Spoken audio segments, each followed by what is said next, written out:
Doctor.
Buenas noches, doctor. Buenas noches.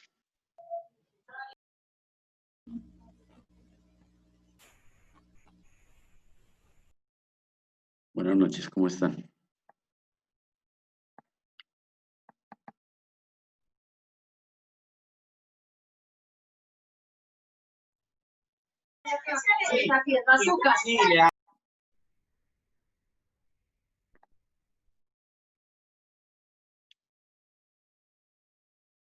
Bueno, esperemos 2 minutos mientras ingresan los demás compañeros y empezamos.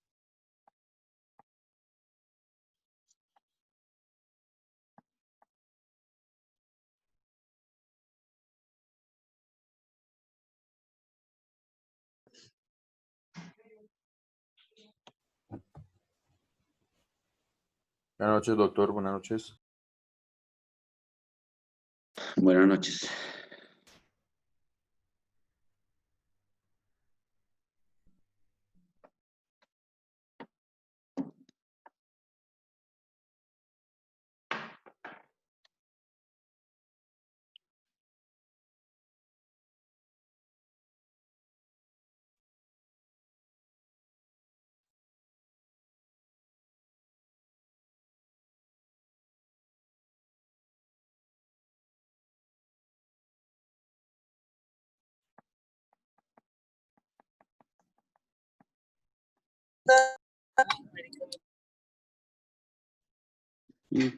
Buenas noches.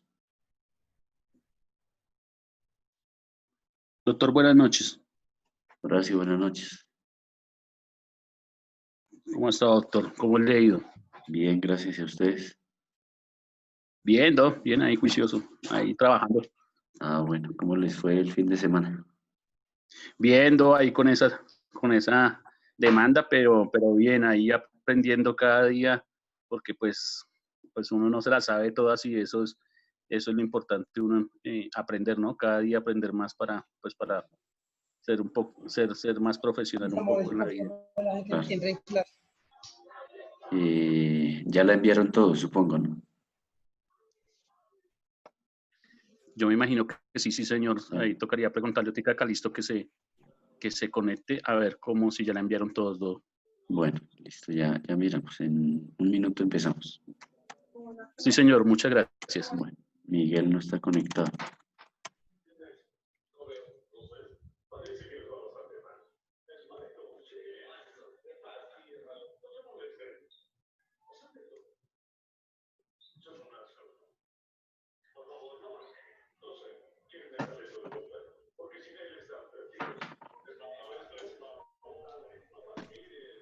Buenas noches. Carolina, buenas noches. Buenas noches, doctor.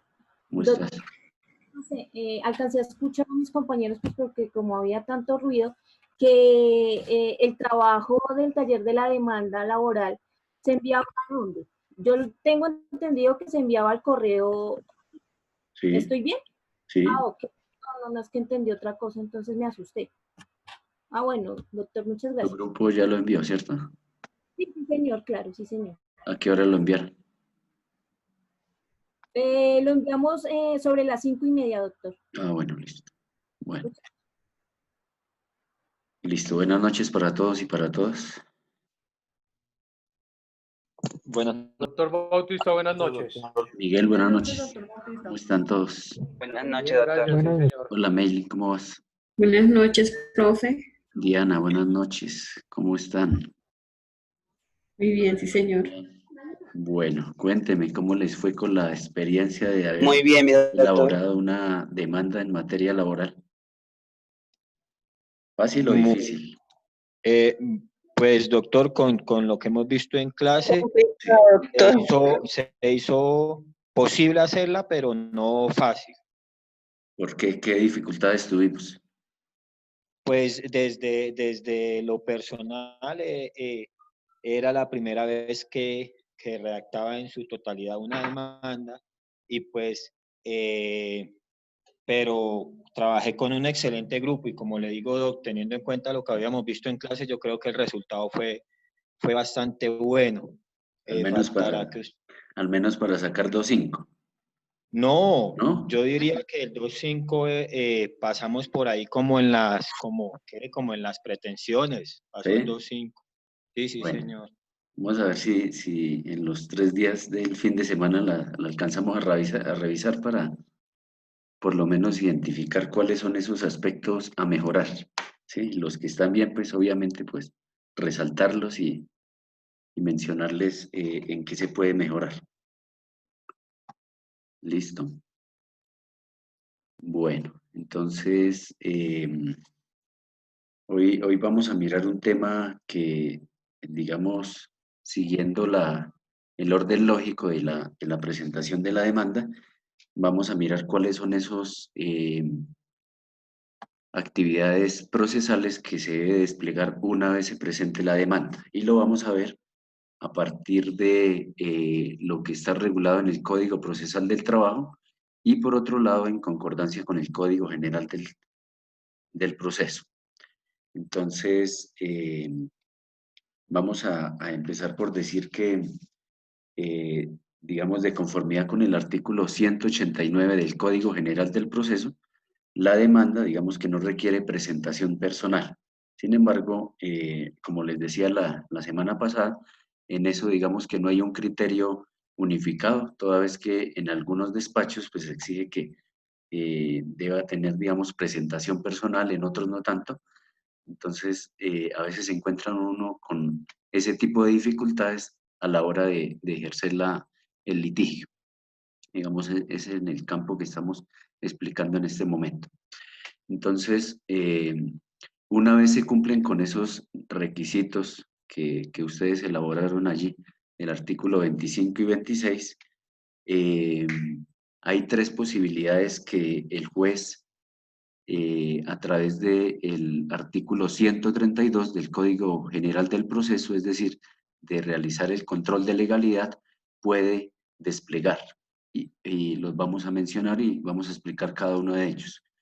Uno es la admisión de la demanda, dos, la inadmisión y tres, el rechazo, que se pronuncia lógicamente a través de una providencia que se denomina auto, ¿ya?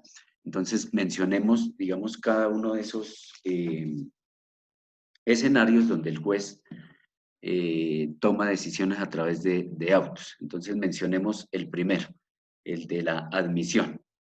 ¿Qué creen ustedes que va a plasmar en ese auto de admisión de la demanda? ¿Sobre qué trataría ese auto admisorio de la demanda? Doctor, buenas noches. Buenas José noches. Humberto. José Humberto. José Humberto, yo creo que toca subirle el volumen, a ver si casi no le oímos. El mío está Tengo bien. problemas con el audio, es que a veces tengo problemas con el audio. ¿Me escucha bien? Sí, ahí ya le escucho. A ver si me escucha bien. Digamos, el auto admisorio de la demanda, en este caso de nuestra demanda laboral, Sí, digamos, es el pronunciamiento que emite el juez a través del cual establece que la demanda cumple con los requisitos formales sí, para darle trámite al estudio de los requisitos de fondo y ordena su notificación a los sujetos procesales y establece los términos para dar respuesta a cada uno de esos requerimientos porque se ha cumplido con los requisitos formales para admitir la demanda, doctor. Ese es mi concepto frente al auto admisorio. listo, gracias. Creo que levantó la mano. ¿Alguien levantó la mano por ahí, aparte de José Humberto? Buenas noches, pues yo había levantado la mano, pero Edwin, es lo Edwin, mismo, sí, Edwin. es casi lo mismo que dijo mi compañero José Humberto. Entonces, sí, la admisión de la demanda es cuando ya realmente, bueno, se pasan todos la demanda, sus anexos, bueno, todo lo que implica la demanda como tal, las Sí, pruebas y todo eso.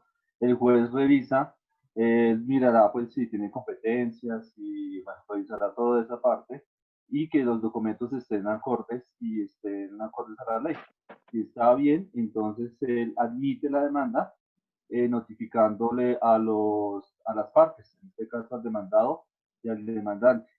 Al demandado le dice que lo debe notificar electrónicamente, eh, diciéndole pues que se admite la demanda y ahí corren unos días en el traslado para la contestación de la demanda. Y ya contestarán la demanda y ahí sí seguirán las siguientes etapas. me ha dicho, acabó usted con el programa de procesal laboral. Ya explicó todo. No, después sigue. Bueno, listo. Vamos a sintetizar un poco cada uno de esos escenarios.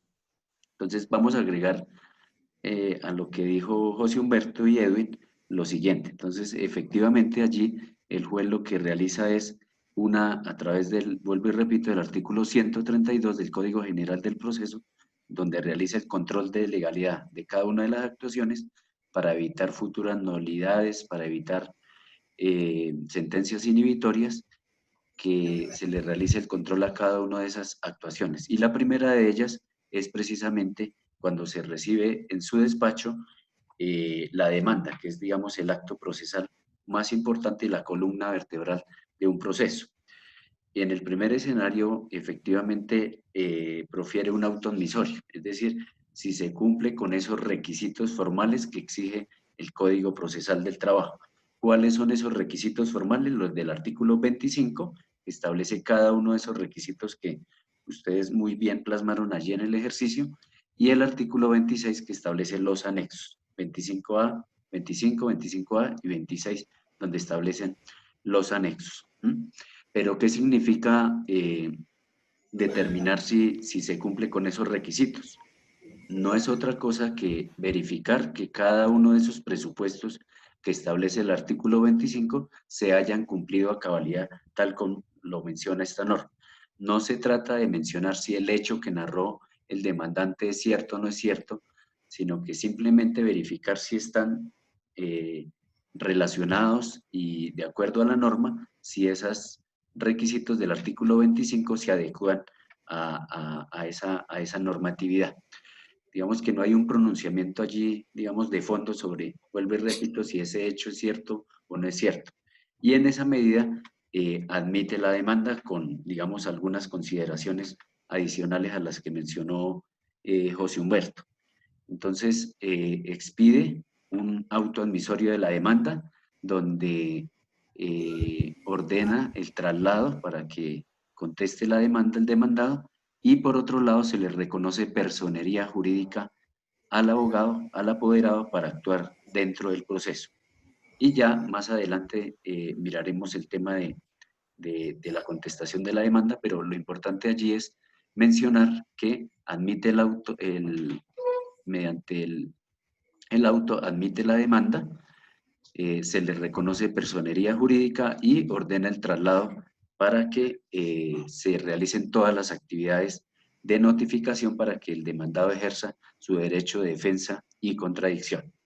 Ese, digamos, que es el escenario que se presenta donde hagamos las cosas bien. Es decir, si nosotros hacemos las cosas bien desde el principio, muy seguramente va a tener vocación de éxito la actuación que realicemos nosotros dentro del proceso como sujeto procesal. El otro escenario, es decir, son tres: primero admisión, el siguiente es inadmisión. ¿A qué obedece, de acuerdo a lo que ustedes pudieron estudiar en teoría general del proceso, la inadmisión de la demanda? ¿Qué dirían ustedes? ¿A qué obedece? Bueno, buenas noches. Cristian, buenas noches. Bueno, doctor, la inadmisión de una demanda se da porque la demanda no está completa y no cumple con los requisitos que trata el artículo 25, 25A y 26. El juez es la manifestación del juez mediante un auto donde le llama a la parte demandante a decirle de una manera sutil que le está haciendo falta documentos o que los documentos... ¿Por qué menciona la palabra sutil? Porque, doctor, es la manera de decirle al abogado: oiga, no sea tan tonto de presentarme una demanda si le hace falta tal requisito. O sea, es muy sutilmente decirle: si no admite la demanda, porque el poder, muchas veces pasa eso, el poder no está firmado. Sí. Entonces, es la más común. Pero ¿será que sí? Bueno. O si no admite la demanda porque la demanda no viene firmada por el abogado, por el apoderado. O si no admite la demanda porque no tiene, los anexos no están completos, están incompletos. O sea, son como los casos más comunes que se ven en los procesos de inadmisión de las demandas. O en su mayor por jurisdicción, también las pueden inadmitir. Ojo ahí, porque esa no es una causal de inadmisión. Ya vamos a hacer una precisión sobre ese particular. Listo, vamos a mirar. Bueno, Carolina está levantando la mano. Entonces, Carolina, hoy me vas a ayudar con la lectura de las normas que vamos a abordar el día de hoy. Entonces vamos a ubicarnos en el artículo 90 del Código General del Proceso.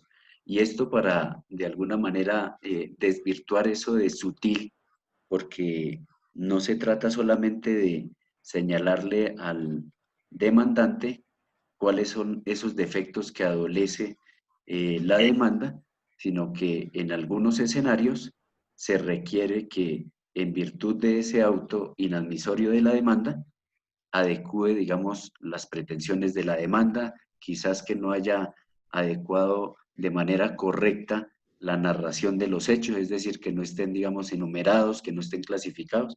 Entonces, sí se trata de un control, digamos, muy riguroso, contrario a lo que nos dijo el compañero, de manera sutil, porque allí también el juez debe verificar que realmente esas pretensiones que se formularon sí están de conformidad con el Código Procesal del Trabajo, es decir, si hay una debida acumulación de pretensiones, si los hechos, digamos, están narrados de manera correcta, es decir, de manera cronológica, de manera enumerada y clasificada, tal como lo establece el Código Procesal del Trabajo y eventualmente si tenemos que remitirnos al mismo Código General del Proceso.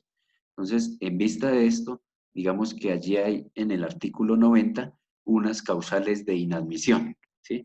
No quiere decir que hay algunos escenarios donde, tal como lo señala Cristian, donde por algunas circunstancias el poder no viene firmado, olvidó el demandante anexar, valga la redundancia, uno de los anexos que establece allí el Código Procesal del Trabajo, pero que en otros escenarios un poquito más complejos para poder, digamos, solucionar esta situación. Y en esa medida se expide ese auto inadmisorio donde el juez tiene la facultad y la obligación de señalarle al demandante cuáles son esos falencias que tiene la presentación de la demanda respecto a esos requisitos formales, señalárselos de manera muy clara para que adecúe la demanda de acuerdo a la normatividad y de acuerdo a lo que le mencione en ese auto inadmisorio de la demanda.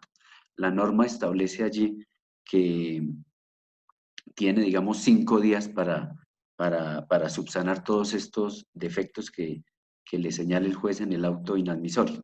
Sin embargo, en el Código Procesal del Trabajo habla de devolución, pero no podríamos interpretarlo de manera muy literal esa devolución porque pensaríamos que devuelve la demanda para que la corrija en su totalidad, sino de acuerdo a los defectos que allí establezca el juez en su auto.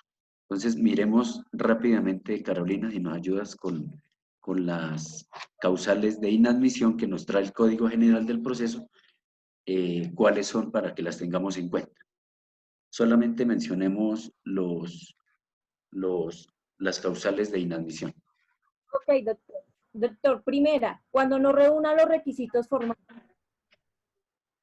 Segundo, cuando no se acompañen los anexos ordenados por la ley. Tercero, cuando las pretensiones acumuladas no reúnan los requisitos legales. Sí. Cuarto, cuando el demandante sea incapaz y actúe por conducto del representante. Quinto, cuando quien formule la demanda carezca de derecho de postulación para adelantar el respectivo proceso. Sí. Cuando sí. No contenga juramento informatorio, siendo necesario. Séptimo, cuando no se acredite que se agotó la conciliación prejudicial como requisito de procedibilidad. Ok, listo, Carolina, gracias. Entonces, digamos que para no interrumpirla en cada uno de esos requisitos, pues vamos a hacer algún comentario sobre cada uno de ellos.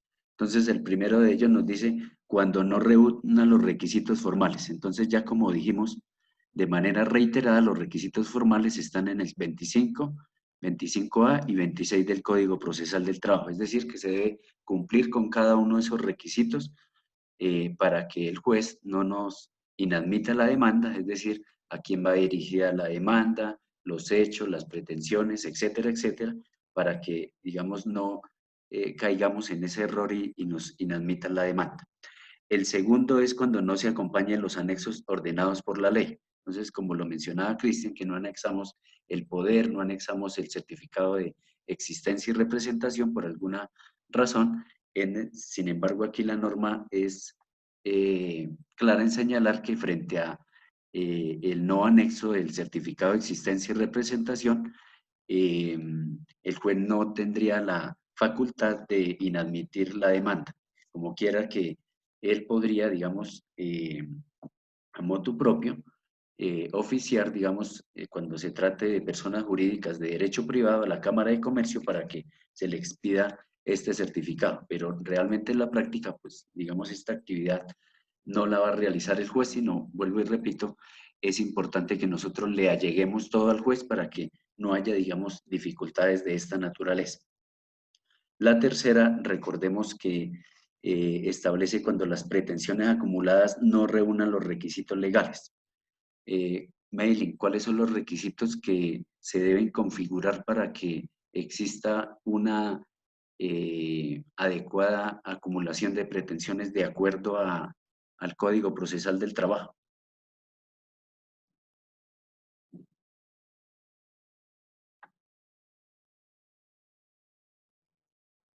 Maylin. Ya lo habíamos estudiado en la clase pasada. Sí, señor, pero no las tengo presente ahora, profe. Estaba pensando para responderle. Y entonces, ¿cómo hicimos el ejercicio? El taller que había que enviarlo hoy antes de las 8. ¿Cómo se acumulan las pretensiones? Es decir, podemos acumular las pretensiones siempre y cuando cumpla con unos requisitos que establece el Código Procesal del Trabajo. Juan Diego, ¿cuáles son esos? Doctor, los requisitos son los del artículo 25A del Código Procesal del Trabajo. Correcto. Mencionémoslo rápidamente cuáles son. Son 3. Listo, sí, señor. El primero es que el juez sea competente para conocer de todas las pretensiones. Las pretensiones, sí. El segundo es que las pretensiones no se excluyan entre sí, salvo las que se propongan como principales y subsidiarias. Listo. ¿Y el tercero? Y el tercero, que todas puedan tramitarse por el mismo procedimiento, doctor. Listo. Bueno, entonces allí digamos que está superado este debate. Es necesario cuando tengamos la posibilidad de acumular pretensiones, lo debemos hacer de conformidad con este artículo, el 25A, que nos trae el Código Procesal del Trabajo y que ya, digamos, explicó o mencionó nuestro compañero Juan Diego para efectos de comprensión. ¿Cuál otra causal establece allí? Entonces nos dice cuando el demandante sea incapaz y no actúe por conducto de su representante. Entonces allí debemos tener en cuenta que hay escenarios en campo laboral donde el demandante, digamos, no actúa a través de su representante. Entonces pensemos en el hecho de que ese demandante es un menor de edad, sin embargo, presenta una demanda. Recordemos que para efectos de tener validez, digamos, ante la ley, una relación donde el trabajador no cuente con la mayoría de edad, es necesario acudir a unos requisitos que establece el Código Sustantivo del Trabajo.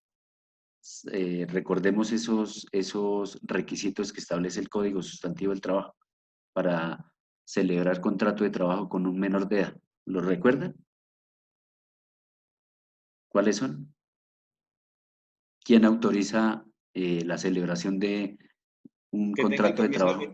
Que tenga el Ministerio del Inspector de Trabajo. El Inspector de Trabajo, ¿sí? ¿Cuál otro requisito? Y su padre.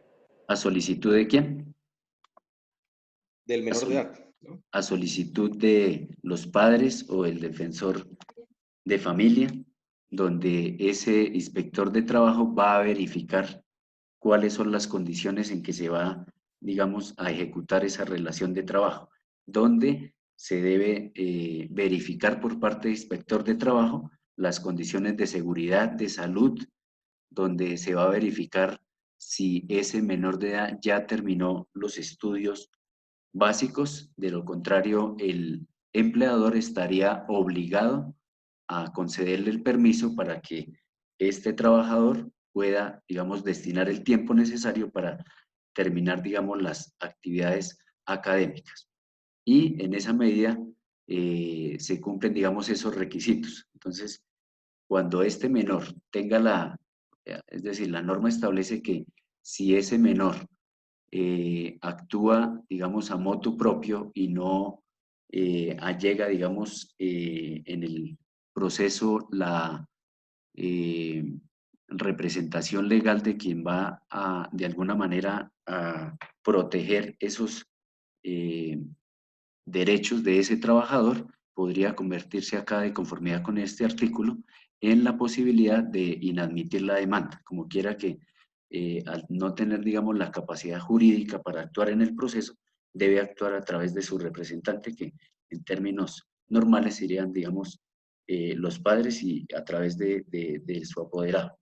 El siguiente causal que establece de inadmisión en el artículo 90, ya lo habíamos mencionado en alguna oportunidad, cuando quien formule la demanda carezca del derecho de postulación para adelantar el respectivo proceso.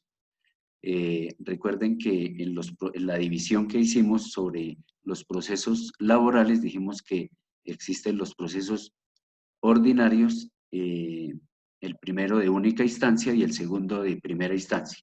Y dijimos que en los procesos ordinarios de única instancia no es necesario hacer uso del derecho de postulación, es decir, no es necesario actuar a través de apoderado. Sin embargo, en la práctica, digamos que esto no es tan eficaz, como quiera que hay despachos donde inadmite la demanda porque no se identifica que se haya llegado con la demanda, o no se haya anexado el poder para actuar dentro del proceso, a pesar de que sea un proceso de única instancia donde esas pretensiones no superen los 20 salarios mínimos. A pesar de que la norma permite que se actúe en causa propia para este tipo de procesos que no superen los 20 salarios mínimos, en algunos despachos, desafortunadamente, inadmiten la demanda, como quiera que no evidencian que se ha llegado el poder para actuar dentro del proceso. Entonces, casi que esta norma, digamos, no es tan efectiva a la hora de aplicarse, como quiera que algunos despachos solicitan que con la demanda, o se requiere mejor que con la demanda, se allegue el poder para actuar. El siguiente requisito es el sexto, cuando señala el Código General del Proceso que no se contenga el juramento estimatorio siendo necesario. Entonces, en la clase del día viernes dijimos que en materia del proceso laboral, como quiera que es autónoma la regulación que establece allí el Código Procesal del Trabajo para efectos de establecer los requisitos formales, y este artículo 25 no establece el juramento estimatorio. Allí llegamos a la conclusión el día viernes que en materia laboral no es necesario, digamos, establecer ese juramento estimatorio, como quiera que este artículo 25 no lo contiene, a diferencia del Código General del Proceso, que en algunos procesos sí es necesario mencionar este juramento estimatorio, pero para efectos de estos requisitos formales del Código Procesal del Trabajo, pues no sería, digamos, necesario acreditar, digamos, este juramento estimatorio. Y el séptimo, cuando no se acredite que se agotó la conciliación prejudicial. Entonces, sobre esto ya habíamos hablado de manera reiterativa y habíamos mencionado que en materia laboral no es necesario agotar el requisito de procedibilidad contenido en la Ley 640, artículo 35, como quiera que esta norma fue demandada ante la Corte, y la Corte Constitucional en sentencia C-893 de 2001 estableció que por tratarse de derechos ciertos e indiscutibles, no es un requisito de procedibilidad para acudir ante la jurisdicción. Sin embargo, esto no es óbice para quienes quieran adelantar la conciliación extrajudicial, lo puedan hacer ante los funcionarios encargados, es decir, ante el inspector de trabajo, ante los agentes del Ministerio Público, para de alguna manera evitar un desgaste de la rama judicial. Y en esa medida, digamos que es facultativo agotar, digamos, este requisito de procedibilidad. Entonces, digamos que para concluir sobre la inadmisión, entonces, ¿cuál es la obligación del juez en ese sentido? Entonces, mediante un auto, le va a señalar de manera clara y precisa cuáles son esos defectos que adolece la demanda, con el fin de que ese demandante, en el término de 5 días, subsane todos aquellos errores que presenta esa demanda y tenga la oportunidad de subsanarlos para que una vez se realice nuevamente el control de legalidad, se admita la demanda y se ordene, digamos, la notificación de los demandados para seguir, digamos, con todo el trámite. Tengo una pregunta para todos. ¿Este auto que admite, inadmite o rechaza la demanda, mediante qué mecanismo se notifica al demandante? Por estado, doctor. Estado, doctor, por estado. Yo personalmente o con un Correcto, correcto, mediante estado. Al demandante es mediante estado. ¿Listo? Bueno, entonces ya tenemos el segundo escenario, que es la inadmisión de la demanda. Entonces, allí tenemos como demandantes 5 días para subsanar todos aquellos falencias que tenga la demanda, y con eso, digamos, dentro de este término de 5 días vamos a subsanarlos de acuerdo a lo que establezca el juzgado. Dijimos que frente a esa inadmisión, como quiera que no es susceptible de recursos, lo mejor que podemos hacer es subsanarlo para no, digamos, perder tiempo, como quiera que tendríamos la posibilidad de, si nosotros consideramos que hemos formulado muy bien las pretensiones de acuerdo al artículo 25A y consideramos que esa inadmisión no se ajusta a lo que nosotros establecimos ayer en la demanda, pues tendríamos que esperar a que transcurran los 5 días para que el juez rechace la demanda, y en esa medida sí sería susceptible el recurso de apelación, que incluye el que inadmite la demanda. Pero vuelvo y repito, desde el punto de vista práctico, lo que se sugiere en estos casos es subsanar dentro de esos 5 días. Allí la norma habla de devolución, pero digamos que el término que utiliza el Código General del Proceso es inadmisión, para que se subsane esa situación. El siguiente escenario, que es el tercero, es el del rechazo. Entonces, ¿en qué consiste el rechazo? Entonces, el rechazo, digamos que de conformidad con el Código General del Proceso, establece 3 escenarios para rechazar la demanda. 1, por falta de jurisdicción; 2, por falta de competencia; y 3, cuando haya caducidad de la acción. Entonces, ¿quién me dice cuál es la distinción entre falta de jurisdicción y falta de competencia? Digamos que allí la norma lo habla de manera indistinta, como si fuese una sola causal, pero hay que establecer, digamos, la distinción entre uno y otro. Ginny, ¿qué nos podrías decir sobre la distinción entre falta de jurisdicción y falta de competencia? ¿Dijo Ginny, doctor? Sí, correcto. Buenas noches, doctor. Buenas noches. Bueno, yo digo que, o sea, no sé si estoy equivocada, que jurisdicción es, digamos, el lugar donde se presenta la demanda, y competencia es al juez a quien se le presenta. ¿Cómo así? No entendí. No entendí esa distinción entre la una y la otra. O sea, si a mí el juez me dice, le rechazo la demanda por falta de jurisdicción, ¿qué entendemos por eso?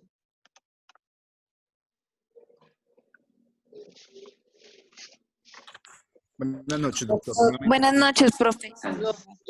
Doctor. ¿Quién? ¿Janet? Que él no está bajo la capacidad, él no está en su, o sea, cuando, vuelva a repetir la pregunta, profe, por favor. Digamos, en el auto inadmisorio de la demanda, perdón, en el auto donde rechaza, porque ya estamos en el rechazo, el juez nos dice, rechazo la demanda por falta de jurisdicción. ¿Eso qué quiere decir? Porque no está, él no tiene jurisdicción para hacer esa no está en su, como en su territorio, o en su, ¿cómo le diría? ¿Cómo se dice ahí? En su, o sea, no está, sí, no tiene, no sé cómo decirlo. Señor, sí, señor. Sí. Sí. ¿Cuál sería entonces ahí la respuesta? O sea, ¿qué pensaríamos cuando el juez nos dice falta de jurisdicción y nos rechaza la demanda? No sé, nomás. Doctor, buenas noches. La jurisdicción en este caso sería que ni el demandante ni el demandado cumplen con el requisito de donde deben de radicar la demanda. Por ejemplo, yo vivo en Pereira y el demandado también Pereira, pero hoy radico la demanda en Medellín. Pues el juez la va a inadmitir por falta de jurisdicción, porque la jurisdicción sería Pereira, que el juez de Pereira sería quien conociera del caso, Eso no no el es de falta de Medellín. competencia. Doctor, buenas noches. Yo digo Es que que la nosotros jurisdicción es la cuando capacidad para fallar, claro, no hace relación al territorio. nosotros cuando nos explican jurisdicción, generalmente tendemos, y eso digamos que la doctrina lo explica, que tendemos a confundirlo con territorio, y no es así. Recuerden que nuestra rama judicial está clasificada en varias jurisdicciones. ¿Sí me entienden? Varias Sí, señor. jurisdicciones. ¿Cuáles son esas jurisdicciones? La jurisdicción constitucional, la Lo jurisdicción de lo contencioso contencioso administrativo, administrativo, y la que nos corresponde a nosotros es la la ordinaria. jurisdicción ordinaria en la especialidad Sí, señor. laboral y seguridad social. Entonces, cuando el juez nos dice, yo le rechazo la demanda por falta de jurisdicción, ¿a qué hace alusión ahí? Solo falta de jurisdicción. ¿A qué hace Que alusión? no es autoridad para fallar en lo relacionado al caso. Para conocer de esa jurisdicción. Para conocer. En esa medida, bueno, listo. Debe correrle traslado al juez competente, ¿no? Ajá. Bueno, ya miramos cuáles son las consecuencias de ese rechazo de la demanda por falta de jurisdicción o por falta de competencia. Y ahora sí, ¿cuál sería entonces la distinción entre, o mejor, la segunda escenario? ¿A qué obedece el concepto de falta de competencia? Es decir, el juez nos dice, yo no soy competente para conocer, le rechazo la demanda. Claro, doctor, qué pena, sí, me estaba confundiendo. Cuando usted nos hablaba de jurisdicción, es que uno radica una demanda penal, una demanda laboral en un juzgado laboral, eso es jurisdicción. Y competencia fue el ejemplo que yo puse de radicar la demanda en un lugar diferente al domicilio de las dos partes. Sí. ¿Quién más quiere participar? Carolina, ¿dejaste la mano arriba o vas a participar? Doctor, buenas noches. Buenas José noches. Humberto. José Humberto. Bueno, digamos, tengo entendido que la competencia que es diferente a la jurisdicción. Sí, digamos, la jurisdicción es cuando, por ejemplo, se le dirige la demanda se dirige contra o se presenta ante un juzgado civil y la competencia es de la especialidad de familia o de la especialidad laboral o viceversa. Entonces, ahí no hay eso, o sea, no hay jurisdicción, ¿sí? Porque digamos, la jurisdicción digamos. Doctor Juan Diego Rosas. Para que me lo entiendan con un ejemplo, para que me lo entiendan y lo voy a explicar desde el punto de vista laboral.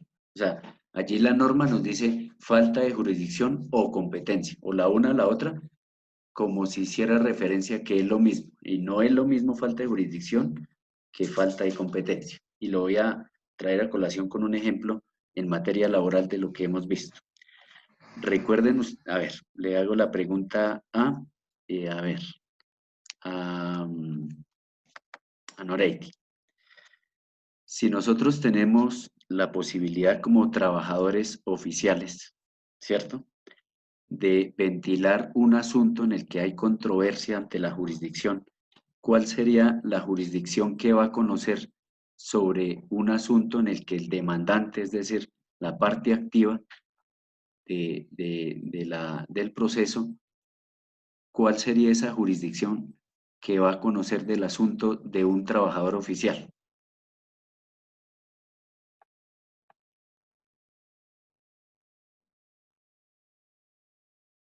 Profe, perdón, se me apagó el teléfono, ya, ¿Ya? esto, volví. Ahora sí, otra vez, por favor. Bueno, tenemos un caso de un trabajador oficial, ¿cierto? Tenemos un trabajador oficial a quien le surge una controversia con una entidad para la cual trabajó, una entidad del Estado, y necesitamos demandar, es decir, activar el aparato jurisdiccional del Estado, pero no sabemos ante qué jurisdicción vamos a presentar la demanda. Si este señor llega a tu oficina, a tu despacho, para solamente preguntarle ante qué jurisdicción vamos a presentar la demanda, ¿tú ante qué jurisdicción le sugieres que se debe presentar esta demanda? ¿Y por qué? Un trabajador oficial. Recuerden que el trabajador oficial está vinculado a una entidad del Estado y se vincula a través de un contrato de trabajo. Hasta jurisdicción ordinaria laboral, profe. ¿Sí? Doctor, ¿puedo intervenir? Ya, esperemos ¿Sí? que Noreidi nos resuelva el asunto. Ante la jurisdicción laboral. Ordinaria laboral, sí. Ordinaria laboral. ¿Y eso por qué si es un servidor público? Si está por acto administrativo. El socio. No, peor todavía, peor. No, por eso. Si es por acto administrativo no sería ordinario. Sería ante los contencioso administrativo, ¿no? ¿Cómo se vincula? Profe, Lo acabo de decir. profe. No sé si la primera clase no me quedó. Laboral, doctor. No me supe explicar. ¿Cómo se vinculan? Y lo acabo de decir. ¿Cómo se vincula un trabajador oficial ante una entidad del Estado? Mediante acto administrativo. No. Contrato de trabajo. Contrato de trabajo. Si es contrato de trabajo, Sí. va al ordinario. Si es por un acto administrativo, va a los contenciosos administrativos. Y eso me lo explicó usted en una clase. Es el empleado público el que se vincula con acto administrativo. Y en este caso, como el trabajador oficial, ya llegamos a la conclusión que se vincula a través de un contrato de trabajo. ¿Cuál sería la jurisdicción para que conozca de este asunto? La jurisdicción. La ordinaria. La jurisdicción ordinaria. La ordinaria. La casación laboral. Noreidi, ¿ordinaria? Sí, señor, ordinaria laboral. Jurisdicción ordinaria laboral. A pesar de ser servidor público. Pues por lo que él es el que, o sea, él es como ahorita, ¿sí? Es la persona que contrata, o sea, no, ¿cómo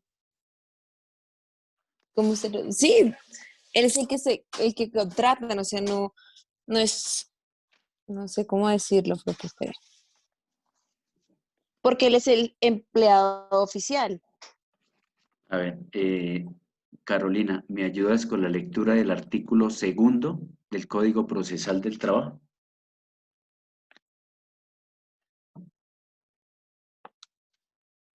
Carolina, ¿se nos fue? No, pero estoy aquí, del Código General. No, Procesal del Trabajo. Perdón.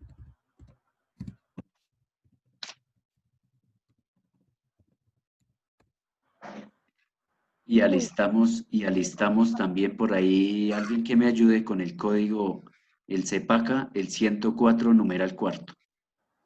Claro que sí, doctor. Gracias. Doctor, segundo, competencia general, ¿correcto? Sí. Ok. Dice, artículo modificado por el artículo 2 de la Ley 712 del 2001. El nuevo texto es el siguiente. La jurisdicción ordinaria en sus especialidades laboral y de seguridad social conoce de, primero, los conflictos jurídicos que se originen directa o indirectamente en el contrato de trabajo. Segundo. Listo. No, hasta ahí. Ok. Entonces, ahora sí podemos llegar a la conclusión.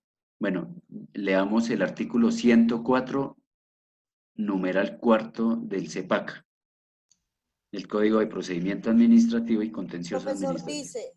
dice, lo relativo a la relación legal y reglamentaria entre los servidores públicos y el Estado y la seguridad social de los mismos, cuando dicho régimen esté administrado por una persona de derecho público. ¿Estamos leyendo el CEPACA? Sí, procedimiento administrativo y de Creo lo que es el contencioso. 105, el artículo 105. 105 del CEPAC. Bueno, se me pasó un número, o se me quedó un número. El 105, numeral 4, Alison. Dice, los conflictos de carácter laboral surgió entre las entidades públicas y sus trabajadores oficiales. Pero léeme el título de ese artículo, el Dice, 105. Código de Procedimiento Administrativo y de lo Contencioso Administrativo, excepciones. Sí, dime. Dice, y el número 4 dice, los conflictos de carácter Pero laboral. espérame, léemelo completo. ¿Excepciones de qué? Dice, no, pues aquí yo nomás lo encuentro con excepciones. Y dice, la jurisdicción de lo contencioso administrativo no conocerá de los siguientes asuntos. Listo, el cuarto. Los conflictos de carácter laboral surgió entre las entidades públicas y sus trabajadores oficiales. Ok. Entonces, esta es otra norma que reafirma que los conflictos de carácter laboral que se suscitan entre la administración y un trabajador oficial se excluyen de la jurisdicción de lo contencioso administrativo. Entonces, volvamos a nuestro tema inicial. Si llegamos nosotros y presentamos una demanda ante la jurisdicción de lo contencioso administrativo, donde el demandante es un trabajador oficial, ¿cuál sería la decisión que debe tomar ese juez de lo contencioso administrativo mediante un auto? ¿Cuál es la decisión que toma allí? Debe rechazarla por competencia, teniendo en cuenta que se debe tramitar. Por jurisdicción. La va a rechazar efectivamente, la va a rechazar, pero ¿es por falta de qué? De competencia. De jurisdicción. Jurisdicción, porque la jurisdicción competente para conocer de este asunto es la jurisdicción ordinaria, la especialidad laboral y seguridad social, ¿ya? Allí es falta de jurisdicción. Por eso les mencioné que desde teoría general del proceso nos enseñan cómo está dividida la rama judicial y está por jurisdicción. Es decir, todos los jueces de la República están investidos de jurisdicción, todos, pero no todos tienen competencia. Por eso les hablé en una ocasión que hay factores que determinan la competencia. Y uno de esos factores que determinan la competencia fue el que mencionó Cristian en su ejemplo, es el factor territorial. Pero en este caso, como la jurisdicción de lo contencioso administrativo, atendiendo a dos artículos, uno, el Código Procesal del Trabajo, artículo segundo, numeral primero, y artículo 105, numeral cuarto, del CEPACA, la jurisdicción que va a conocer de este asunto, sin lugar a dudas, va a ser la ordinaria, la especialidad laboral y seguridad social. Y en esa medida, la decisión que tomaría el juez de lo contencioso administrativo es rechazar la demanda por falta de jurisdicción. Y ya vamos a ver desde el punto de vista procesal qué debe hacer ese juez. ¿Listo? Esa es la falta de jurisdicción. Y la falta de competencia la vamos a explicar de la siguiente manera. Si nosotros presentamos una demanda ante la jurisdicción ordinaria en la especialidad laboral y dirigimos la demanda al juez laboral del circuito, pero resulta que las pretensiones que nosotros formulamos es de 5 millones de pesos, ¿qué pasaría allí? A ver, espérame y yo digo quién responde.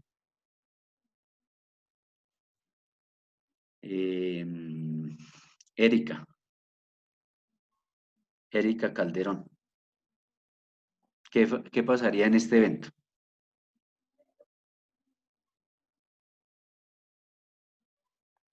¿Erika está o no está?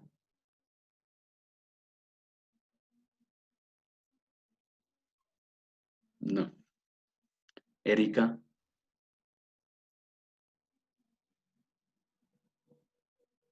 ¿Erika no está? Por lo menos dígame, no sé, o contésteme algo. Doctor.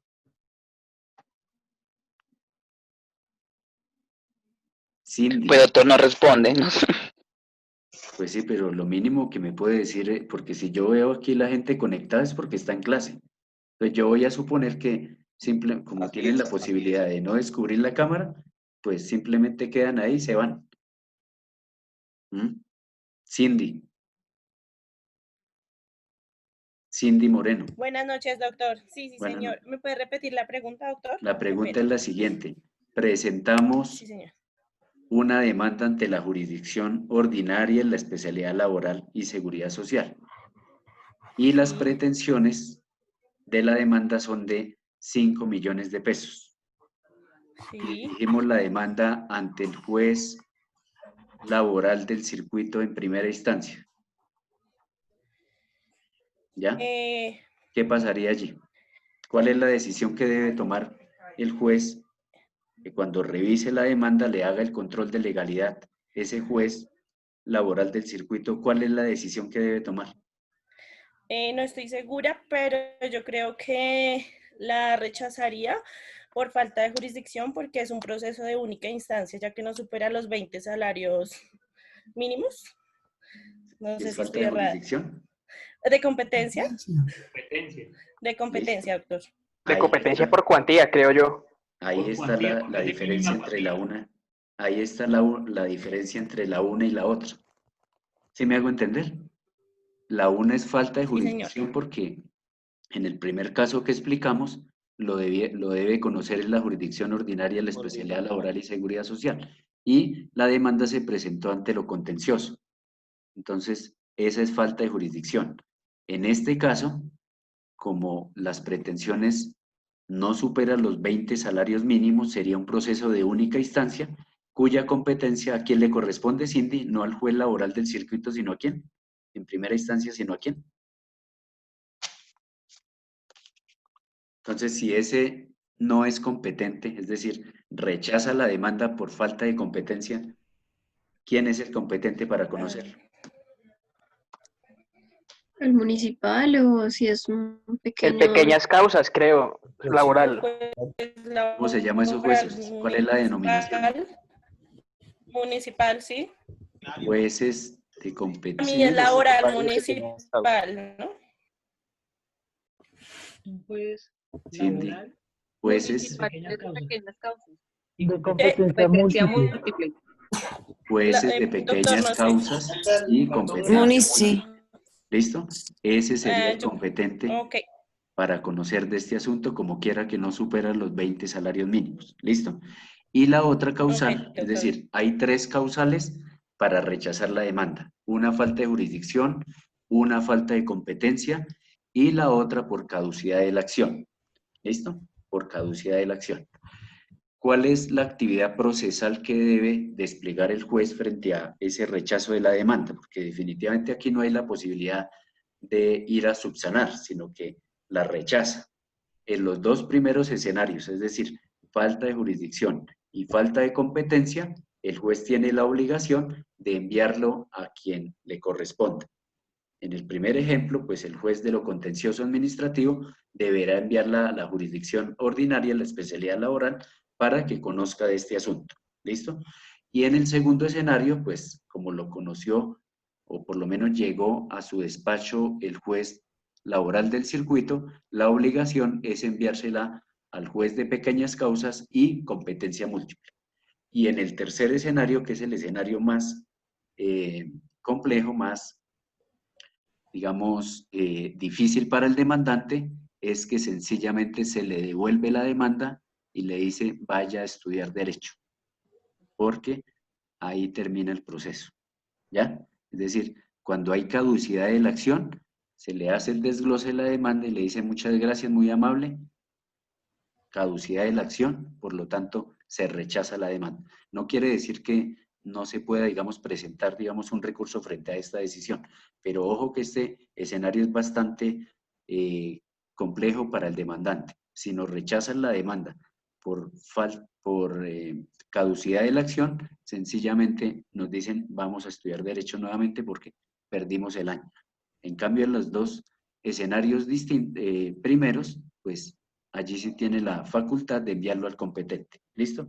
Ese es el tercer, digamos, escenario donde ante la presentación de la demanda el juez puede tomar decisiones, ya sea admitiéndola, inadmitiéndola o rechazando la demanda en estos tres últimos escenarios. ¿Alguna pregunta hasta ahí? ¿Está claro? Sí, señor. Bueno, sí quedó porque me parece que el tema que explicamos en la primera clase sobre trabajadores oficiales, empleados públicos, veo que no está muy claro que digamos. ¿O sí está claro? Sí, doctor, para mí está claro. Bueno, Para mí está confuso, profe. ¿qué no entiende sobre ese particular?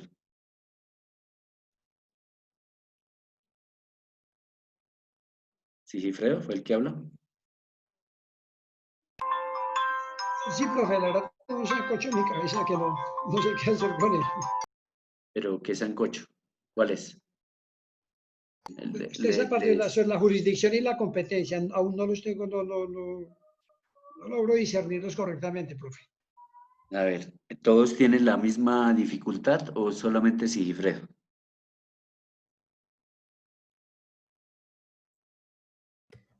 Pues para mí está claro, doctor. Para mí también quedó Claro, claro. a mí también. Todo claro. Lo voy a resumir en 2 minutos para que podamos continuar con la explicación, Sigifredo.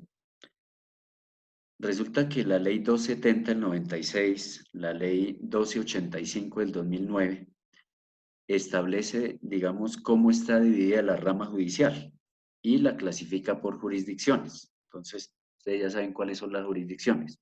Jurisdicción ordinaria, jurisdicción constitucional, jurisdicción de lo contencioso administrativo, jurisdicción disciplinaria, la recién creada, bueno, eso ya está es mediante un acto legislativo, la JEP, para que todas aquellas autoridades que en virtud del artículo 116 de la Constitución administren justicia. Y en esa medida establece esa clasificación de las jurisdicciones, ¿ya? Las ya mencionadas. Lo que nos corresponde a nosotros en este módulo es estudiar una jurisdicción y en una especialidad. ¿Cuál es? La jurisdicción ordinaria, y la especialidad que estamos estudiando es laboral y seguridad social. El artículo 2 del Código Procesal del Trabajo establece cuáles son esos asuntos que están sometidos a la jurisdicción ordinaria en la especialidad laboral y seguridad social. Es decir, todos esos temas que están allí en el artículo 2 del Código Procesal del Trabajo son los que serán sometidos al conocimiento de la jurisdicción ordinaria en la especialidad laboral.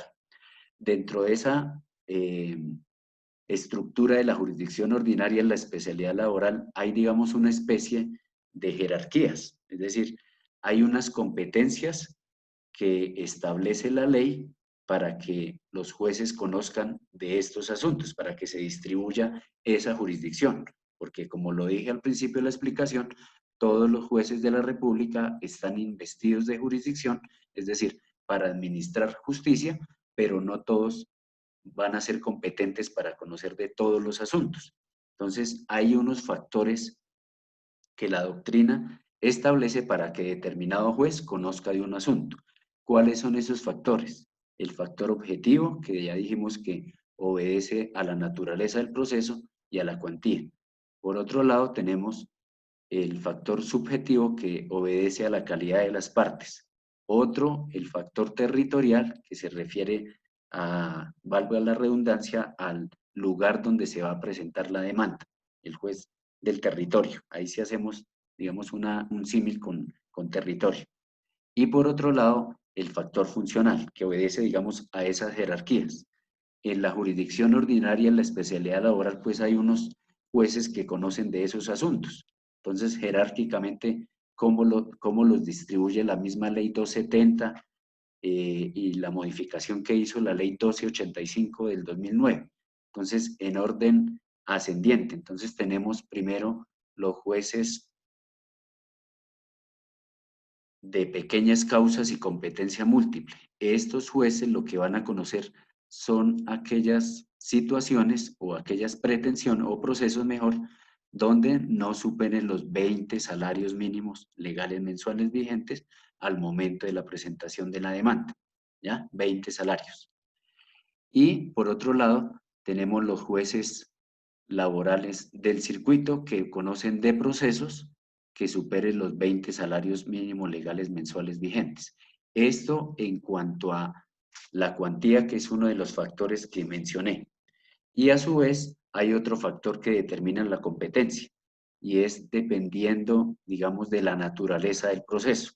Entonces, si estamos hablando de un proceso ordinario, pues lo va a conocer si es de pretensiones que no superen los 20 salarios mínimos, un juez de pequeñas causas y competencia múltiple. Y si supera esos 20 salarios mínimos, lo va a conocer el juez laboral del circuito en primera instancia. En aquellos eventos donde el proceso no esté determinado por intereses, digamos, de tipo económico, es decir, no se verse sobre pretensiones económicas, la norma establece que lo debe conocer el juez laboral del circuito. Y el ejemplo clásico es el de levantamiento del fuero sindical. Entonces, ¿está en cabeza de quién? Del juez laboral del circuito. También tenemos en orden ascendiente los tribunales superiores de distrito judicial, donde está dividido por salas, y la que le corresponde en materia laboral, pues sin lugar a dudas, es la sala laboral del tribunal. Y a renglón seguido tenemos la Corte Suprema de Justicia, que también está dividida en salas, la que le corresponde, atendiendo a esa clasificación de la jurisdicción ordinaria, sin lugar a dudas es la sala laboral, ¿ya? La sala laboral de la Corte Suprema de Justicia. Entonces, estos son los factores que establece la doctrina para determinar a qué juez le corresponde el conocimiento de estos asuntos. Pero vuelvo y repito, no todos los jueces, a pesar de tener jurisdicción, conocen de los asuntos. Para ello, digamos, existen esos factores que determinan cuál va a ser el competente para conocerlos, ¿ya? Porque todos no podrían conocer de todo, sino que hay que distribuirla, esa competencia, para que puedan, digamos, conocer de determinados asuntos de conformidad con el Código Procesal del Trabajo y Seguridad Social. No sé si de pronto fui un poco más claro respecto a esa falencia que tiene en este momento. Sí, Gifredo, si de pronto me hice entender un poco más.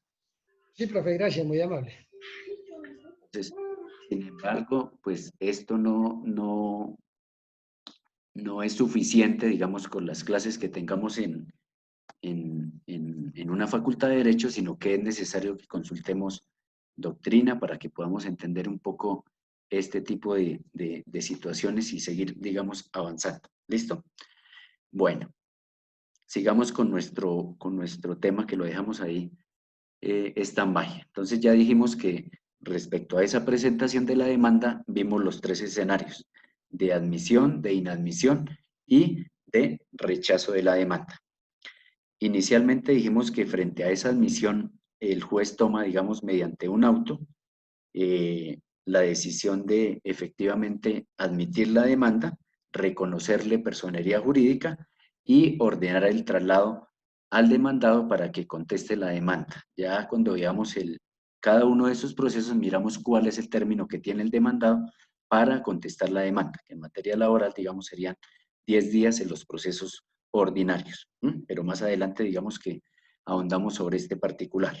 Entonces, como allí el juez, en ese auto admisorio de la demanda, es decir, muy seguramente si ustedes hicieron bien el ejercicio que presentaron el día de hoy, antes de las 8 de la noche, pues seguramente el auto que va a proferir el juez va a ser el de admisión de la demanda para que se surta el traslado y se notifique. Entonces, ¿cómo se debe notificar de conformidad con el Código Procesal del Trabajo, en concordancia con el Código General del Proceso, este auto de admisión de la demanda? Entonces, ¿cómo lo hacemos? Pregunto para todos. ¿Cómo lo hacemos? Angélica Velasco. Profe, qué pena, ¿me repite la pregunta? Ya digamos que el juez admitió la demanda, es decir, hicimos bien el ejercicio porque asistimos a la clase de procesal laboral y estamos, mejor dicho, unos eruditos en esta materia. Y nos notifican a través de estado, ¿cierto? al demandante lo vamos a notificar a través del Estado y nos dice, mediante auto de fecha tal, se admite la demanda por reunir los requisitos formales del artículo 25 y subsiguientes, se le reconoce personería jurídica a Pedro Pérez y se ordena el traslado de la demanda. El traslado es para que nosotros empecemos a desplegar una actividad procesal para efectos de notificar a ese demandado. Entonces, ¿cómo se efectúa, digamos, la notificación de la demanda a la parte pasiva, es decir, al demandado? ¿Cómo se realiza esta notificación de conformidad con el Código especialmente general del proceso? Yo pensaría que haciéndole llegar, pues ya sea por correo, Discúlpame, ojo que hoy estamos explicando la admisión, inadmisión, rechazo, etcétera, de conformidad con el Código Procesal del Trabajo, ¿no? Recuerden que les mencioné que hay un decreto que es el 806 de junio del 2020 que modificó de manera sustancial, atendiendo al uso de las tecnologías y la información, toda esta dinámica. Pero quiero primero que compartamos la información respecto a lo que establece el Código Procesal del Trabajo y respecto a lo que dice el Código General del Trabajo. Ya después vamos a mirar cómo ha sido la modificación de acuerdo a este decreto 806. ¿Listo? Ok, pues como el profe lo menciona, actualmente pues sería por medio No, pero todavía no lo vamos a hacer con Entonces sería al domicilio, profe. Pensaría yo. Bueno, pero ¿cómo se hace esa notificación? ¿O quién recuerda cómo se hacen las notificaciones? Entonces, alguien que me explique, porque ustedes ya vieron teoría general del proceso. ¿Cómo hacemos esas notificaciones? Que no sea José Humberto, que no sea Juan Diego, que sea otro. Profe, Emerson escribió, le habla. Emerson. Profe, pues si es de conformidad al Código General del Proceso, debemos hacer la notificación... ¿Cómo se llama esa notificación? Notificación personal. Correcto. Del listo. artículo 291 y 292. Una Bueno, que el 292 es por habla aviso. del citatorio. ¿Cómo es? El 291 que habla del citatorio, el que Sí. tenemos que enviar ya sea vía correo electrónico o al lugar de... ¿Qué? El lugar de domicilio del demandado, mediante un servicio de mensajería, Sí. que tiene que ser un correo certificado. Sí. Ese se envía. ¿Qué le enviamos al demandado? ¿Qué le enviamos? Le enviamos como tal el formato del 291, donde le informamos sobre el número del proceso, el juzgado. ¿Cómo se llama ese formato que usted dice, del 291? ¿Cómo se llama eso? Un formato de Jurídicamente, ¿cómo se notificación llama? personal. Sí, pero De ¿cómo se citación. llama ese documento? Un formato de citación, profe. Eso se llama citatorio. Listo. Citatorio, sí, Le enviamos señor. un citatorio. ¿Qué contiene ese citatorio? Pues tiene los datos del juzgado, el número del proceso, Ajá, ¿qué tiene más? la clase del proceso, la fecha de la providencia que admitió el proceso. Sí. También tiene un aviso no, sino como, bueno, lo que se le indica que una vez recibido la comunicación, tiene 5 días hábiles para que concurra al juzgado a notificarse personalmente y se le ¿En todos entregue los casos? 5 días? el 291 en el citatorio son 5 días hábiles después de... En todos los casos. Si, digamos, el proceso se tramita No, acá en en todos los Bogotá, pero No, no, no. resulta que el demandado se encuentra en Cartagena, ¿cuántos días tiene para acercarse al juzgado? 30 días. ¿Cuánto? 30 días. ¿30? Cuando es 30 10 días. días, 10 días, doctor, y si está en 10 el exterior. días, 30 doctor, 10 días. Son 30. Son 30 o 10.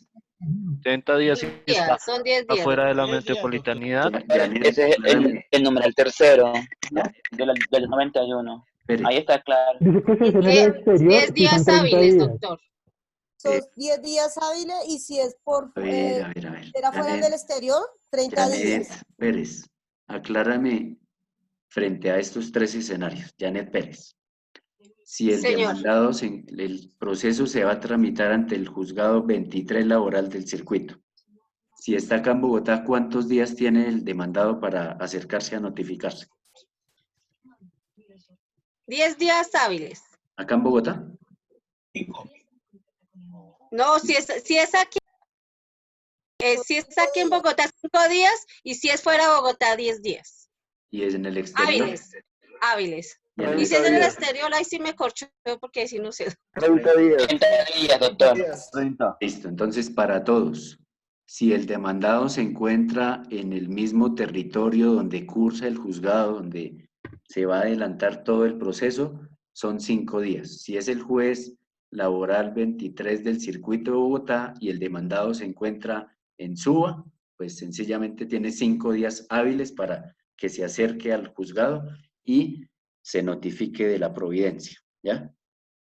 Si el demandado se encuentra fuera del territorio, es decir, obviamente dentro de Colombia, en otro territorio distinto al de Bogotá, para el caso que le estamos mencionando, pienses en Cartagena, pienses en Medellín, en Tunja, en la ciudad que ustedes quieran, tiene 10 días hábiles para acercarse al juzgado laboral del circuito de Bogotá para notificarse.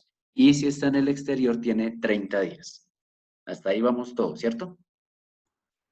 Doctor, buenas noches. Sí, doctor, gracias. Listo. Ahora volvemos a la parte de Emerson, que era el que estaba interviniendo. Dime, Carolina. Doctor, me quería disculpar que es que se fue a la luz aquí y pues estaba nerviosa, pero ya llegó la luz, entonces cuente conmigo para la lectura. Ah, listo. Gracias, Carolina. Listo, Emerson. Emerson era el que nos estaba explicando la notificación del 291, ¿cierto? Sí, profe. Listo. Bueno, entonces digamos que ubicamos a esa persona y se acerca dentro de los términos que establecimos anteriormente, 5, 10 o 30 días, dependiendo dónde se encuentre. Ahora yo le formulo la siguiente pregunta. ¿Qué sucede si nosotros, al realizar toda esta actividad de notificación de conformidad con el Código General del Proceso, no encontramos la dirección o sencillamente esa persona no reside ni trabaja en esa dirección? ¿Qué pasa ahí? Nos tocaría Por aviso, doctor. Emerson. Indicar que no conocemos otro lugar donde se pueda notificar y solicitar el emplazamiento de conformidad al artículo 108 del Código General del Proceso. ¿Y cómo se realiza o cómo se surte el emplazamiento? Ojo con lo que dijo Emerson, no lo que dijo el compañero que se notifica por aviso. ¿Cómo voy a notificar por aviso a una persona que no reside, que no trabaja ahí o que sencillamente no conocemos la dirección? En esos 3 escenarios, de inmediato le informamos al juez que ordene el emplazamiento de conformidad con el 108 del Código General del Proceso. ¿Listo? 108. Ahora Emerson nos va a decir rápidamente cómo se surte el emplazamiento de conformidad con este artículo. De conformidad al artículo 108, entonces una vez el juez decreta el emplazamiento, entonces debemos hacer una publicación. ¿En dónde? Lo podemos hacer por prensa. ¿Sí? ¿Qué días? Debemos llevarlo al periódico para que lo publiquen el día domingo. Sí. ¿Y si lo ordena por un medio radial? ¿O solamente es prensa? No, porque radial también. Son las dos, doctor, las dos, tanto radial como periódico. ¿Y cómo funciona radial? En una emisora que se escuche nacional de circulación. Tiene unas horas, pero no me acuerdo. Bueno, digamos que se surte allí la notificación. Digamos, tenemos un ejemplar donde se notifica o se hace el emplazamiento en un diario de amplia circulación, tal como lo ordene el despacho, ¿cierto? Puede ser la una o la otra o las dos. ¿Qué hacemos con esa ejemplar donde se emplaza a ese demandado? ¿Qué hacemos con ella? La llevamos al juzgado. ¿Y ya? ¿Está ahí? No, toca llevarlo al juzgado para que el juzgado proceda a hacer... y se archiva como prueba de la búsqueda. No, sí, pero el juzgado tiene que hacer el registro en el Registro Nacional de Personas Emplazadas. Sí, señor. Y tiene igual los Registro mismos, Nacional de los mismos Emplazados. 15 días. Y pregunta final sobre el emplazamiento. Pregunta final. ¿Cuándo se entiende que se ha surtido el emplazamiento? ¿Cuándo? Después de los 15 días después de la... 15 días después de haber llegado a la oficina de Registro Nacional de Emplazados, se entiende que se ha surtido este trámite del emplazamiento. ¿Listo? De conformidad con el 108. Léanlo cuando tengan un espacio, por ahí cuando tengan un tiempito, entonces se leen el 108 para determinar cómo se realiza el emplazamiento. Vuelvo y repito, con el código, espérame un momento, Mel.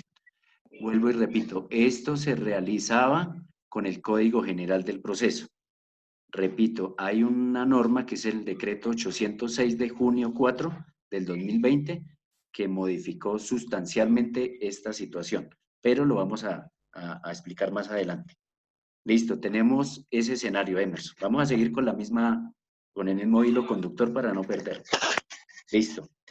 Entonces, llega ese demandado dentro de los 5, 10 o 30 días a notificarse al juzgado. ¿Y qué debe hacer allá en el juzgado? Y el juzgado pues debe identificarse con la cédula de ciudadanía y decir que va a notificarse pues personalmente. Entonces el secretario del juzgado procede a levantar un acta de notificación personal donde lo informa del proceso.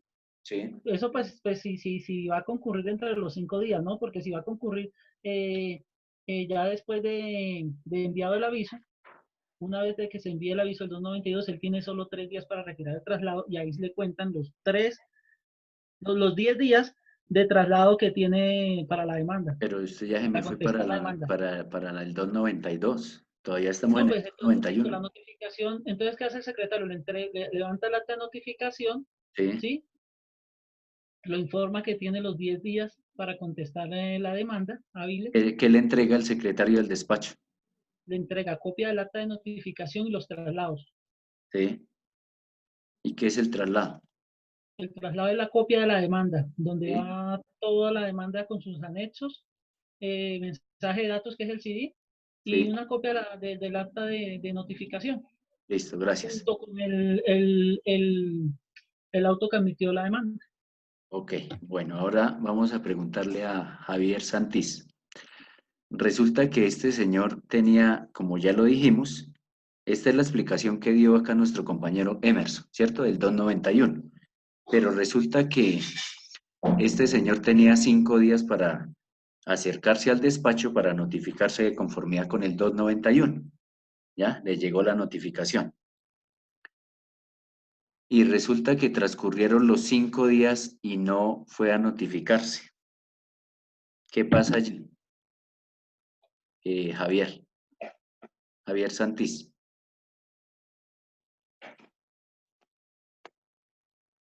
Javier. Sí, doctor. Sí, dígame. Si no tenía 5 días para acercarse y no lo hizo, ¿qué pasa?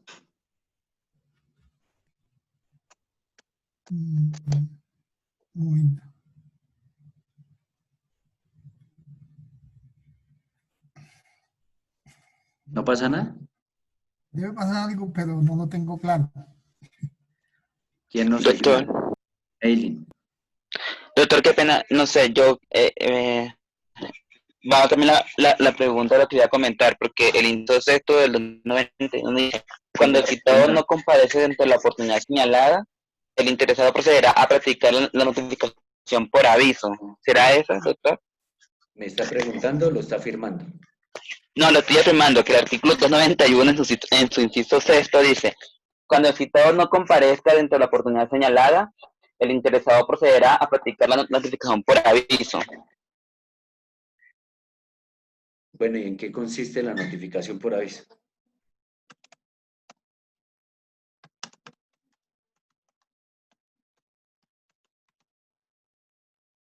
Debe ser lo contrario, por eso cuando no se puede personal. Mis queridos doctores, a mí me da pena con ustedes, pero realmente yo veo que ustedes no tienen, digamos, las bases para poder entender estos temas que supongo yo, ustedes lo aprendieron en teoría general del proceso. Y si no se lo explicaron, pues hay un trabajo independiente que ustedes debieron hacer. Entonces, a veces pienso que estoy hablando con personas que no, pareciera que no les gustara el derecho, porque a veces me improvisan, a veces no me acuerdo, a veces esto no me lo enseñaron. Entonces, si no comprendemos esto que es tan básico de teoría general del proceso, ¿cómo vamos a avanzar de acuerdo al contenido programático que vamos a desarrollar?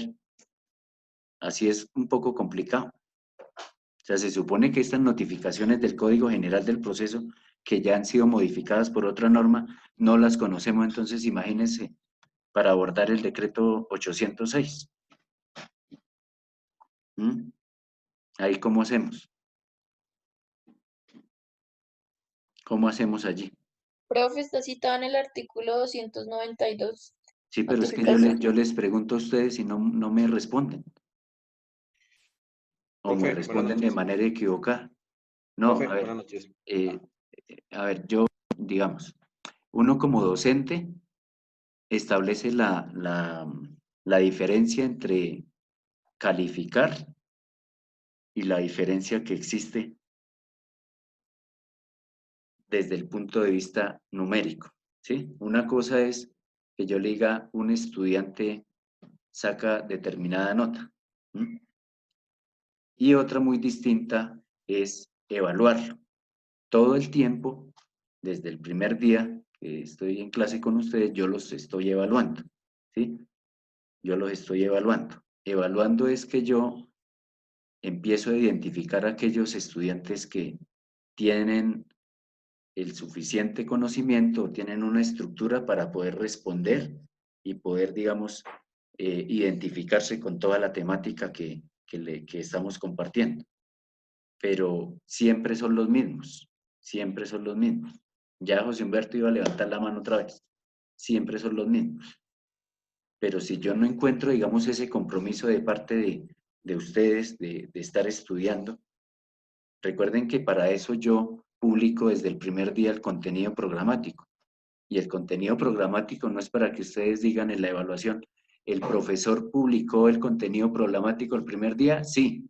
No, es para que ustedes lo lean y para que antes de la clase ustedes vayan abordando la temática y tengamos la posibilidad de realizar una clase de manera activa, en la que haya una participación por parte de ustedes, en la que haya una dialéctica, en la que haya la posibilidad que ustedes también aporten a la conversación. Pero si yo les pregunto cosas que supongo yo que ustedes las conocen desde teoría general del proceso y me dicen no me acuerdo, me parece, de pronto, pues, obviamente que para mí eso no es de buen recibo. ¿Mm? Entonces yo les pido que nos comprometamos con la clase para poder interactuar y no se convierta en un monólogo en el que yo esté solamente dicte. Entonces me pongo a leer el código procesal del trabajo y en eso va a basar la clase, ¿no? De lo que se trata es poder abordar un tema y que ustedes puedan participar, que ustedes puedan aportar a la conversación y no se vuelva aburrido este tema. Pero si yo veo que ustedes no tienen esas bases, si no tienen, digamos, el interés de temas que inclusive yo los expliqué desde el primer día. Entonces, así como hacemos. Entonces, ahora vengo a imaginarme cómo harían el trabajo de la presentación de la demanda, me pregunto yo. Teniendo la norma allí, el artículo 25A, 25 y 26, ¿cómo lo harían? Esto hay que hacerlo con calidad, pero si yo no me veo ese compromiso, entonces, ¿cómo? ¿Mm? Y son cosas que ustedes ya aprendieron supuestamente en teoría general del proceso. Ah, pero es que la docente de esa materia no nos explicó. No, ese no es una justificación para esto. Porque ustedes a un juez de la República no le pueden decir, el de procesal laboral no explicó tal tema. No, eso no se puede decir nunca. Nunca se puede decir. Porque hay un trabajo independiente. Hay un trabajo independiente que ustedes deben realizar. Y si no lo realizamos, entonces, ¿cuál va a ser la conversación? ¿Cuál es la dialéctica que vamos a tener acá? Entonces, sí les pido el favor que cada que haya una clase la preparen, por lo menos para decirle al profesor, profesor, eso no es cierto, porque ya hay un decreto, el 806, que establece que la notificación es de esta y esta manera, pero si no conocemos ni siquiera la legislación que estaba vigente antes del COVID-19, ¿cómo pretendemos abordar el decreto 806? Entonces, la invitación es que todos tengamos la posibilidad de leer antes de la clase, para que haya controversia, para que haya participación. Ustedes tienen ahí el código en la mano, lo están siguiendo. Entonces, ¿por qué no miran la norma, participan? Entonces, sí es bastante complicado que no tengamos esa posibilidad de tener, digamos, cierta estructura respecto a unos temas que yo supongo que ustedes los conocen. Porque si no me toca hacer el mismo ejercicio que hice con el compañero. Jurisdicción y devolvámonos otra vez a la primera clase. Yo no tengo ningún problema, yo lo puedo hacer. Pero la idea también es que ustedes aporten ese compromiso para poder seguir avanzando en la temática. Porque si no lo tenemos, ahí cómo vamos a hacer. Angélica, ¿ibas a decir algo? Sí, profe, que está citado en el artículo 192 del Código General del Proceso, la notificación por aviso. 292, sí. Deberá realizarse por el interesado, con fecha, el nombre de las partes, el juzgado que conoce del proceso. Y pues, en el 291 le enviamos un citatorio, ¿cierto? ¿Cuál es la diferencia que en cuanto al documento que le vamos a enviar en el 292 respecto a ese 291? Aparte de lo que acabas de mencionar, de la naturaleza del proceso, el juzgado, las partes, etcétera, ¿qué más le debemos enviar? No le enviamos nada. Doctor, se le debe informar de que ya se le ha hecho un comunicado anterior que debe comparecer al juzgado y actualizar los datos para que se le sigan llegando las notificaciones a la dirección correcta. La notificación por aviso también hay que hacerla por medios de comunicaciones de alta circulación como periódicos y en una franja radial que son en una franja radial. Por aviso. No. Sí. Los de aviso también se puede. Por aviso no. Vamos a hacer lo siguiente. Esos son los emplazamientos. Vamos a hacer lo siguiente. Porque si no, entonces me va a dar aquí no sé qué. Escuchando eso. Para mañana. Para mañana. Y voy a coger lista en mano porque me toca así, porque veo que no hay el compromiso. Para mañana. No es para que me lo envíen, no es para que me lo... Para ustedes, para ustedes. Vamos a leer lo que hemos visto hasta ahora. ¿Ya? En el tema especialmente de notificaciones y todo lo de la admisión, inadmisión, etc. Vamos a leer cómo está regulado en el Código Procesal del Trabajo, en concordancia con el Código General del Proceso, toda esta temática del día de hoy. ¿Sí? Y vamos a leer el decreto 806 del 4 de junio del 2020. Y vamos a establecer allí unas distinciones en la manera como se modificó toda esta temática que abordamos el día de hoy. ¿Listo? Pero para ello debemos tener claro cómo se regulaba antes del COVID-19 esta situación de la admisión, de la inadmisión de la demanda, de la notificación, cómo debo presentar la demanda, etcétera, etcétera, respecto al decreto 806. Y mañana abordamos esa temática, pero con el compromiso de que ustedes me lean esas dos normas. ¿Cuento con eso para mañana? Claro, doctor, sí, señor. Claro, doctor. Sí, profe, hasta diapositiva te voy a hacer. Y ustedes me dicen, no, es que Sí, señor. la notificación del 292, entonces toca hacerlo por un medio de amplia circulación, pues yo tengo que apagar y nos vamos. No, señor, no. Entonces, imagínense. Entonces, para mañana... Profe, 291 el citatorio y 292 es el aviso. Es el aviso. Sí, pero me están hablando acá del emplazamiento. Del emplazamiento del 108, eso no tiene nada Sí, que ver. señor. Listo, entonces para mañana vamos a establecer esas puntuales diferencias en el tema que vimos hoy, es decir, admisión, inadmisión, rechazo de la demanda, notificaciones, lo que vamos ahorita, respecto al decreto 806, que ya se lo voy a enviar a Miguel, al grupo, para que... Sí, ya lo teníamos anteriormente, doctor. Ah, listo, aquí se lo voy a enviar para los que no lo tenían. De una vez para que lo tengan ahí claro y lo puedan leer y mañana lo discutimos en clase, pero con el compromiso que todos sepamos de qué estamos hablando. ¿Vale? Sí, doctor. Listo, profe, muchas gracias. Esperen, no se me vayan todavía, no se me vayan. No, todavía no. Listo. Listo, Miguel, ahí se lo envié. Entonces, compártalo, por favor, con el grupo. Listo, doctor, ya lo transmito. Y para mañana compromiso, porque si no, entonces, imagínense. Media hora de cantaleta de clase y no avanzamos porque no tenemos el suficiente compromiso. Bueno, entonces, ese es el compromiso para mañana. Leer esa temática y lo vamos a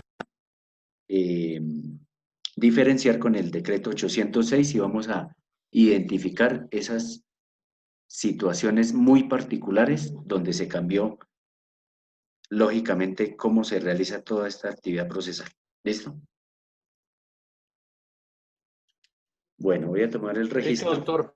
Y nos encontramos mañana a más tardar 8:05 de la noche. Listo, mi doctor. Entonces nos encontramos mañana. Feliz noche. Que descanse. Bueno, doctor. Que descanse, doctor. Hasta luego. Bueno. Buenas noches. Doctor. Hasta luego, doctor. Gracias.